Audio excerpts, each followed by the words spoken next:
মানুষ মূলত হচ্ছে চুতিয়া। অন্যের সুখ, অন্যের শান্তি, অন্যের উচ্চতা, অন্যের উন্নতি আমাদের কখনোই আমাদের ভালো লাগে না।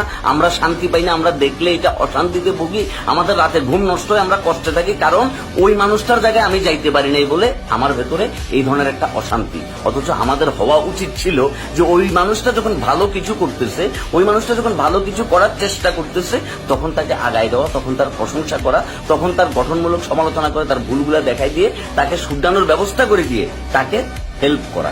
কিন্তু না, আমরা সেটা করতেছি না। আমরা ধরেন কেউ আম বিক্রি করতে গেছে, কেউ কাঁঠাল বিক্রি করতে গেছে, কেউ ছোট্ট একটা টি শার্টের ব্যবসা শুরু করছে, কিংবা কেউ ছোট্ট কোনো কিছু একটা ব্যবসা স্টার্ট করছে।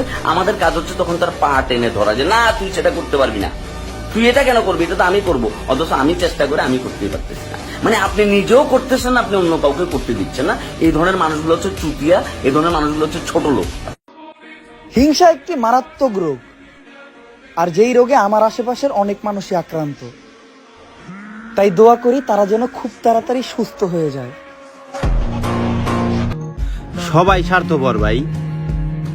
তুমি যার জন্য কাঁদো, সেও তো দেখি অন্য কারো জন্য হাসে। ভালো সময়ে জোর করে সম্পর্ক করো, খারাপ সময়ে তো গুগলে সার্চ করলেও তোমাদের কোনো খোঁজ নাই। তোমাদের মতো আপন মানুষদেরকে উৎসর্গ করলাম তীব্র ঘৃণায়। সবাইরে বিশ্বাস করাটা ঠিক না। চিনি আর লবণ দেখতে এক হলেও স্বাদ কিন্তু আলাদা।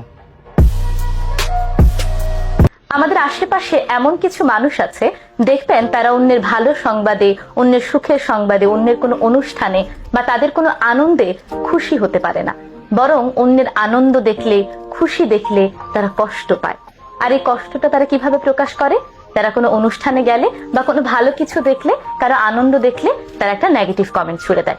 ধরুন কারো বিয়েতে গেল, গিয়ে কমেন্ট করে ফেলবে, বউটা তো অনেক কালো, ছেলের সঙ্গে একদম মানাচ্ছে না, আমাদের ছেলেটা কি ফর্সা? অথবা ধরুন বউটা দেখতে খুবই ফর্সা, তখন এভাবে মন্তব্য করবে, মনে হয় মেকআপ করেছে, এত ফর্সা তো হওয়ার কথা নয়, মেকআপ সুন্দরী। অথবা ধরুন মেয়েটি মেকআপও করলো না, মেয়েটি খুবই ফর্সা, তখন বলবে, মেয়েটা একটু বেশি ফর্সা, কেমন কেমন যেন লাগে, বিদেশি বিদেশি, ভালো লাগে না। একই জিনিস কিন্তু ছেলেদের ক্ষেত্রে হতে পারে। ছেলেটা না অনেক খাটো, ছেলেটা চাকরি বেশি ভালো না, ছেলেটা লেখাপড়ায় বেশি ভালো না, কিংবা ছেলেটা অনেক কালো। দুটো পরিবার এক হলো বা একটা বিয়ের অনুষ্ঠানে যে একটা আনন্দ, সেই মানুষের আনন্দটা তারা পছন্দ করে না বা সহ্য করতে পারে না। একইভাবে ধরুন কেউ এসএসসি পরীক্ষায় ভালো ফলাফল করলো, সেখানে গিয়ে এসব মানুষ মন্তব্য করবে, এসএসসি পরীক্ষায় ভালো ফলাফল করেছো ঠিক আছে, কিন্তু সামনে আবার এইচএসসি আছে,